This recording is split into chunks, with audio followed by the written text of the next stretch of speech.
It's incredibly warm here. In fact, it's so warm that Ra is delirious. Look. So I found that when it's warm, I really struggle with lucid dreaming, and I'm not entirely sure why. Now, I am English, as you may have already guessed, and we don't really know what the sun is. So at times like this, when it gets hot, we don't really know how to cope, and I really struggle to sleep in the summer, which is probably why it has such an effect on my lucid dreams. So I kind of wanted to talk a little bit about temperature and dreaming. So there isn't a lot out there in terms of studies that really show anything concrete about the relationship between temperature and dreams. Now, there is evidence to suggest that if somebody has a high temperature or a fever, that this can interfere with REM sleep, which is often why people find that when they're really unwell they may have really vivid dreams or nightmares, which are commonly referred to as fever dreams. But in terms of outside temperature and how that affects dreams, there's not a lot out there. However, it's clear that temperature can affect sleep, and obviously sleep affects dreams.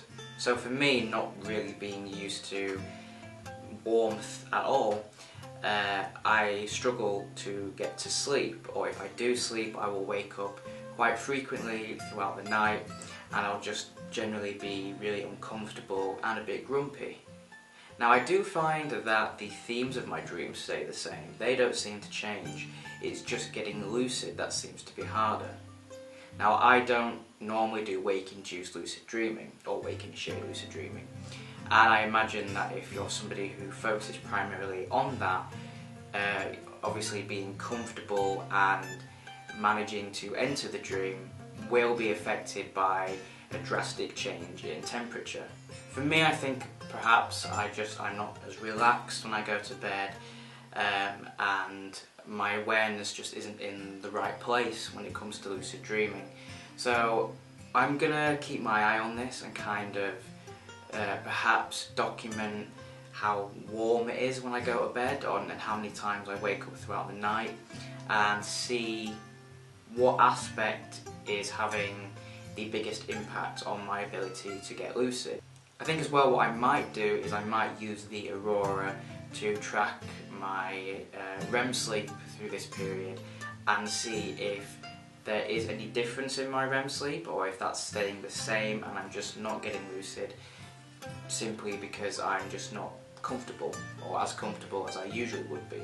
Bearing in mind, being in the UK, there's no such thing as air conditioning, because for the other 11 months of the year it would just be completely redundant. So I don't really have a lot of options other than to just put up with it, really. So that's all I have to really say today, guys. Thank you very much for watching. I'd also like to thank my Patreon supporters. You can support me on Patreon. There will be a link in the description below. There's also a 20% discount code and a link in the description for Vivid Dream products. Thank you very much for watching, guys. I've been Max, aka TheRaRaRabbit. See you in the next video.